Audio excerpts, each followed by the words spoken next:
তীব্র গরমে হাঁসফাঁস করছে বাংলা, তার মধ্যেই চলছে লোকসভা নির্বাচনের প্রচার। গরমের হাত থেকে বাঁচার জন্য ভোরের আলো ফুটতেই মানুষের দুয়ারে দুয়ারে গিয়ে প্রার্থীর সমর্থনে ভোট চাইছেন ঝাড়গ্রাম জেলা পরিষদের সভাধিপতি চিন্ময়ী মারান্ডি। সোমবার সকালে ঝাড়গ্রাম ব্লকের রাধানগর গ্রাম পঞ্চায়েতের সুয়াবাসা গ্রামে ঝাড়গ্রাম লোকসভা কেন্দ্রের তৃণমূল কংগ্রেসের প্রার্থী কালীপদ সরেনের সমর্থনে বাড়ি বাড়ি প্রচার করা হয়। মূলত লক্ষ্মীর ভাণ্ডারকে হাতিয়ার করেই জোর প্রচার করছে তৃণমূল।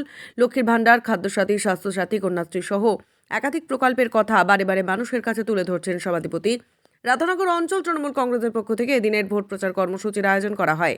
সভাধিপতির সঙ্গে উপস্থিত ছিলেন রাধানগর অঞ্চল তৃণমূল কংগ্রেসের অঞ্চল সভাপতি বিদ্যুৎ ঘোষ, রাধানগর অঞ্চলের কিসমত ভারতপুর বুথের তৃণমূলের বুথ সভাপতি বুবাই ঘোষ, কিসমত ভারতপুর সংসদের তৃণমূলের পঞ্চায়েত মিঠুন সবর সহ তৃণমূল কংগ্রেসের অন্যান্য নেতৃত্বরা।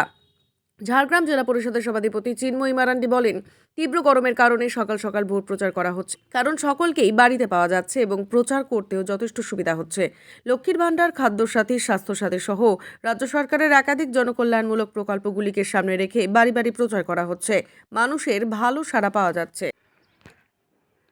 এই যে সবেমাত্র সকাল হয়েছে, আর এই সকাল হতে আপনি ভোর ভোর এই ভোট প্রচারে নেমেছেন যে আপনাদের দলীয় প্রার্থী কালীপদ সরেনের সমর্থনে, কিন্তু এই সকালটাকে কেন বেছে নিচ্ছেন?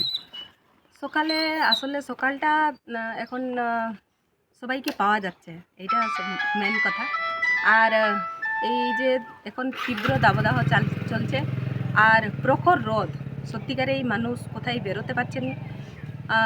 আমরা এখানে লক্ষ্মী ভাণ্ডার, কন্যাশ্রী, খাদ্যসাথী, মানবিক পেনশন, লক্ষ্মী ভাণ্ডার, রূপশ্রী, কৃষক বন্ধু সব নিয়েই প্রচার করছি। আমাদের যে মাননীয় মুখ্যমন্ত্রী, আমাদের দিদি মমতা ব্যানার্জি যে প্রকল্পগুলো চালু করেছেন, সেগুলো আমরা মানুষদেরকে সচেতন করাচ্ছি যে এত সব জিনিস আমরা পাচ্ছি। তার সাথে সাথে রাস্তাঘাট, লাইট সব জিনিসেই আছে, তো মানুষের সাড়া খুবই ভালো।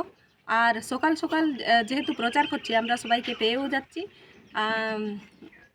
আর আমাদের যে বার্তা ওনাদেরকে বলে দিচ্ছি। আজকে কোথায় প্রচার করলেন? আজকে আমরা রাধানগরের সুয়াবাসা গ্রামে প্রচার করছি। মানুষের কেমন সাড়া পেলেন এখানে?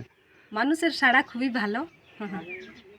এখানে আমাদের আগে যদিও এই বুথে আমরা হেরেছিলাম, এই 2024-এ আমরা জিতবো বলে আশা করছি। আর পঞ্চায়েত ভোটে এখানে আমাদের পঞ্চায়েতকে আমরা জিতিয়েছি।